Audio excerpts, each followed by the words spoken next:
Ladies and gentlemen, when the Republican Party of Georgia moved Herschel Walker from Texas to Georgia so that he could run for Senate, it's because change was taking too fast in the post-antebellum South. The state had been flipped blue, and there are some principalities that were not prepared for a black man and a Jewish man to go to Senate at the exact same time. So they figured that they would delude us by picking somebody who they thought would in fact represent us better with a football than with a degree in philosophy. They thought we were so slow, that we were so stupid, that we would elect the lowest caricature of a stereotypical broken black man as opposed to somebody who is educated and erudite and focused. Y'all ain't ready for me today. Pastor Jamal Bryant breaking it down, actually pointing out exactly why these folks that are in support of Herschel Walker running as a Republican, there's the Republicans that have boosted him and put him in that position. You know, Mitch McConnell, Lindsey Graham, who's definitely, as we're going to see soon, is all on board. It shows what they think of their black candidate, why they chose him. It's just, you know, hidden just under that quick veil that Jamal Bryant pointed out there, but he wasn't done. Let's let him keep going. Since Herschel Walker was 16 years old, white men been telling him what to do, telling him what school to go to, where to live, where to eat, where to buy a house, where to run, where to sit down, where to sleep, where to pay for abortions, where to buy a gun. And you think they not gonna tell him how to vote? In 2022, we don't need a walker, we need a runner. We need somebody who gonna run and tell the truth about January 6th. We need somebody who gonna run and push for the cancellation of student loan debts. We need somebody who gonna run and make the former president respond to a subpoena. We don't need a walker. We need somebody who will be steadfast, unmovable, always abounding, knowing that your labor is not in vain. Georgia, I need you to know the slave Negroes y'all are used to don't live here no more.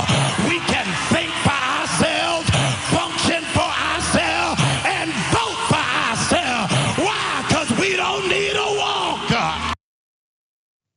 Go off. How offensive is what many Republicans, I'm sure, would say. How dare you say we're controlling Herschel Walker and we just prop him up here for our own benefit? We don't do that. What's the matter with you? How racist, reverse racist of you.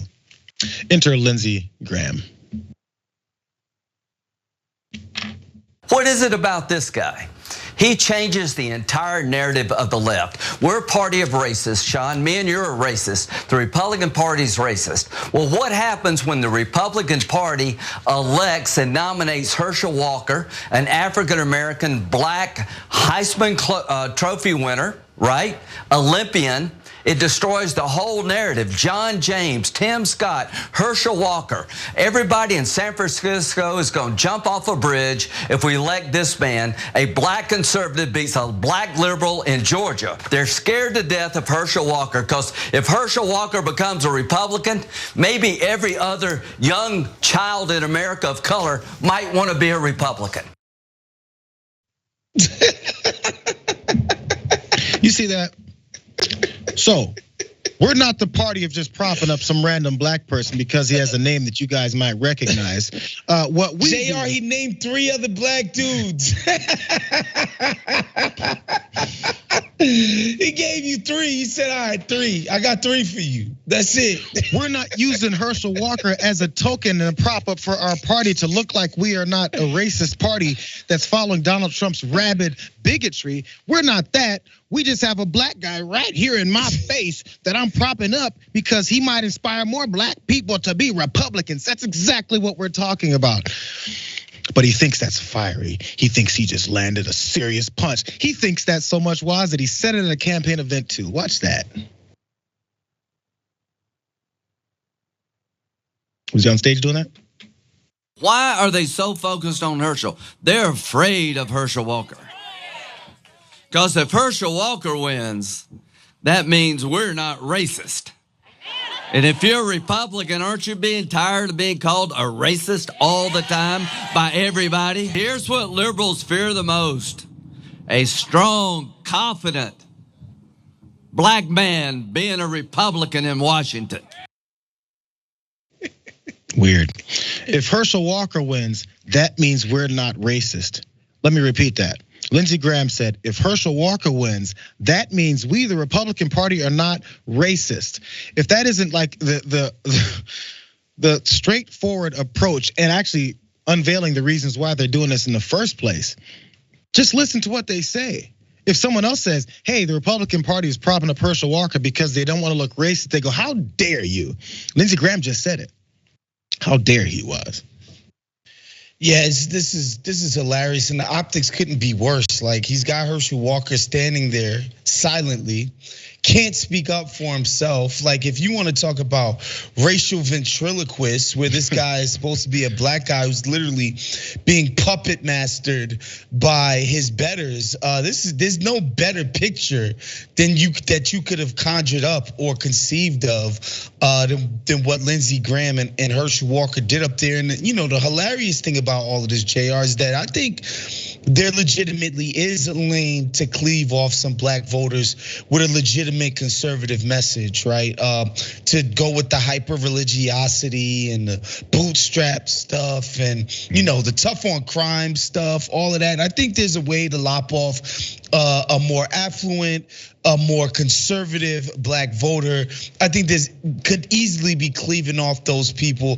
Obviously, you wouldn't get more than, say, 18% of the vote, but 18% is better than the 7 or 5 or whatever the hell it is that they're getting right now. But it's so disingenuous. That's why it comes off as so clunky and just clumsy. It's nasty the way they're doing this. If you pay attention to 5 seconds of what anyone's saying that someone is being trying to cover and hide their racism, just listen for the first thing. What's the first thing you hear people say? Hey, just don't say that, bro. It's here's my black friend. Here's my strong black GOP candidate. He's so strong. Look at his arms, JR. Look, he plays football. So what are his credentials? What is the reasons why you're nominating him? Because the pastor just broke it down. And really fast, let's do this in like a minute or two, because I'm curious what you think about this. Because this was in church and it did stick out to me. Is this one of those things where he's preaching from the pulpit about politics and it crosses those lines? I'm curious what you think about that, because as this was happening and was spreading, I was like, oh, I'm sure they're gonna jump on that over this. And I have a thought, but I'm just curious what you think. As far as ladies and gentlemen, Jamal, with the Republican this Party pastor here talking about it.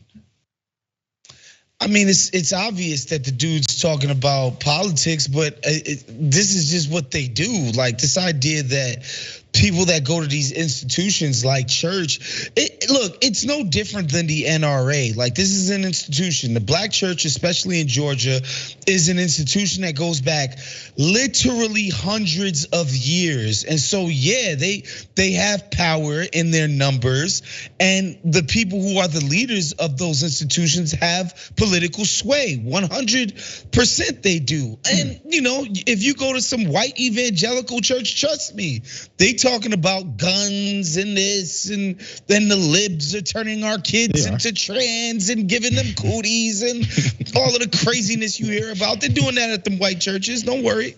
And that's the thing, and that's what we've been talking about so much. And the thing is, we're like, okay, so one of these folks, hey, you wanna politic from the pulpit?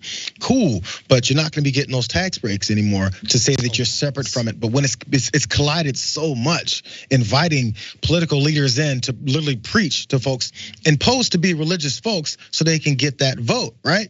So if they're doing that there, and we keep talking about, hey, when are we gonna change this whole thing up, that once they start doing it, we actually enforce it? Hey, have at it.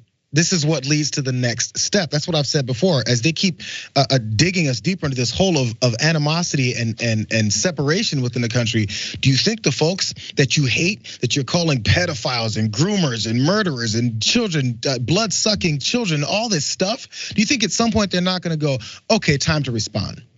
That's the expectation, that there's nobody's ever going to respond. But once they do, maybe then we can talk about it. I hope they start bringing it up so we can say, yeah, that's what we've been complaining about for so long. Are you going to do something about it now?